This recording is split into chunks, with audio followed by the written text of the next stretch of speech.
tarte aux pommes figure parmi les grands classiques des desserts français. Mais classique ne rime pas avec recette unique. Et tarte aux pommes ne rime pas uniquement avec France d'ailleurs. Car même s'il existe une tradition de la tarte aux pommes dans de nombreux pays, ce dessert est aujourd'hui fortement associé à l'Amérique du Nord. De plus, saviez-vous quelle est la tarte officielle de l'État du Vermont aux États-Unis? Mais bon, trêve de plaisanterie. Qu'est-ce que la tarte aux pommes? Eh bien, c'est une variété de tarte sucrée faite d'une pâte feuilletée ou brisée garnie de pommes émincées. Jusque-là, rien de bien compliqué. Cette tarte peut être dégustée chaude, tiède ou froide.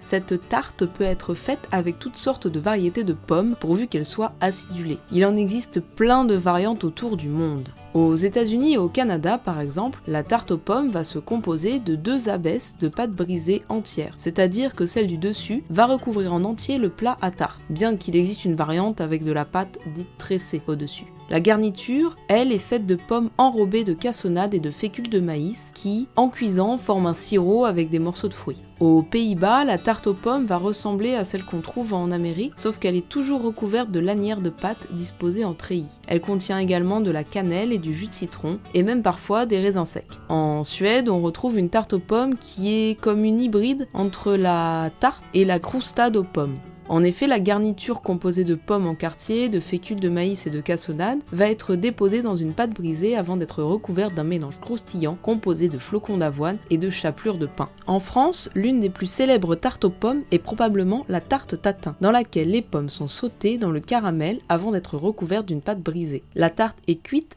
inversée et elle est retournée sur une assiette au moment du service. Il existe aussi plein d'autres formes de tarte aux pommes en France, comme la tarte normande qui est parfumée au calvados et dont la garniture contient aussi des œufs et de la crème. On trouve aussi des tartes alsaciennes, fines, au caramel ou encore aux épices. Dans tous les cas, la tarte aux pommes, on l'adore et chacun a sa façon de la préparer. Mais pour savoir d'où vient la tarte aux pommes, il faut s'intéresser, vous l'aurez deviné, aux pommes.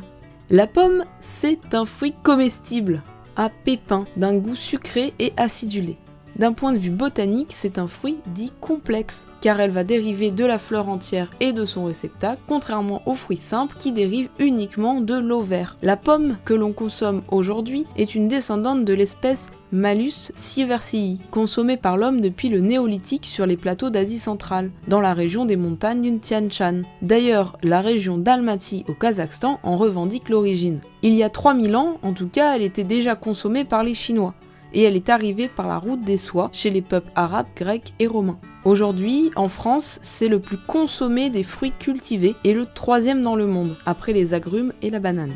Mais revenons-en à nos tartes aux pommes. L'origine de la tarte en elle-même remonterait en effet au Moyen-Âge européen, plus précisément en Angleterre, où les desserts aux fruits, comme les puddings, étaient et sont encore très populaires. Il existe des traces écrites de recettes de tarte aux pommes datant de 1381. Aux États-Unis, la recette de la tarte aux pommes la plus ancienne provient des écrits de Martha Washington. Voilà, j'espère que vous aurez appris quelque chose d'intéressant et que vous aurez salivé un peu.